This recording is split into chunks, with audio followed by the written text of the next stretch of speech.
My name is Marc Blank. I'm the studio director here, and all of this started with a company I founded 11 years ago here in Bend, which went by the name Eidetic. PlayStation was really the first of the consoles that could really do 3D properly, and at the time nobody knew what a 3D game should be like. Really, there were side scrollers, and everyone knew about those. And if you look at the first games on the PlayStation that were 3D, most of them weren't really 3D. Things like Crash Bandicoot, which is a gorgeous game, but you're on a track, and it's sort of a 2.5D game. And there was another game, Pandemonium, I think that Crystal Dynamics did. Another 2.5D game. It was a 3D world, but again, the character was always on a track, and the camera would follow around. But what we wanted to do was make a real 3D game in a real 3D world. And in many ways we succeeded, but we bit off so much. That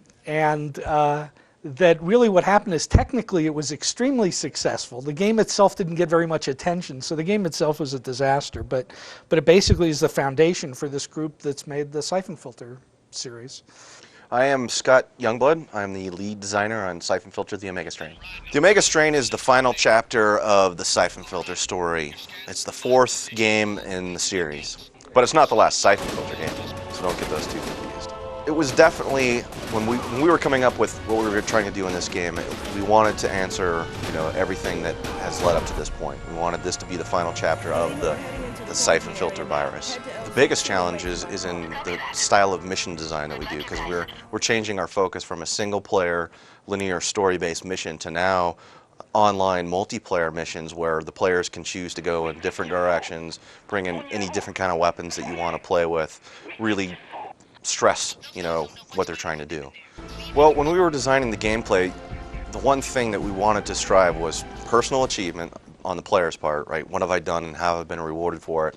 And then how can I then use those rewards in new and creative ways that make the game replayable, more fun, more interesting each time I play it. And then, in order to achieve that, it's a lot of upfront, thinking about, okay, well, what kind of weapons do we need? What sort of locales do we need to include? Why is this fun to the player? The first-time player, their approach to the game and what they will see will probably not cover everything. I mean, you're bound to miss, a lot of the small objectives, the out-of-the-way things that you wouldn't normally notice as a first-time player. And that's where the replayability comes back in, because when you go back to the mission screen and you know that you've missed some objectives, you can go back and look for those objectives and try to find them and accomplish everything that you didn't accomplish the first time, as well as subsequent furloughs into the mission. New weapons really change the way you're going to play the mission. For example, the first time through you have a pistol, the second time through you might have a grenade launcher, and that really changes things up. It does pose a lot of challenges, but we chose to go that route for player choice, right? If you give them the ability to experience things in different orders, and maybe that unfolds or changes how things unfold in the mission, their choices matter. That's what we really wanted to send home. So the online play enables players to get together with your favorite, friend online, hook up, tackle the missions at the same time cooperatively. It's performing buddy actions. It's covering fire, getting my back, flanking that guy while I keep him distracted. Playing online really enables people to use their minds, make choices, and then experience the rewards. Playing online, as you complete missions, achieve objectives, elevate through ranks of the agency, you will be rewarded with increased weapons. Generally, the weapons you get later in the game are more powerful. They enable you to go back, replay the earlier missions, and get better par times, achieve more of the objectives. So it's kind of a circular process. In offline play, the gameplay is very similar to the multiplayer experience, with the exception of that you won't be able to do any of the combination, like the buddy climb moves. Things may be a tad more difficult. So in multiplayer, where you had somebody that was giving you covering fire, you may not have that, so it's harder. There are some things in the environment that we call them non-interactive sequences, but they're actually very interactive.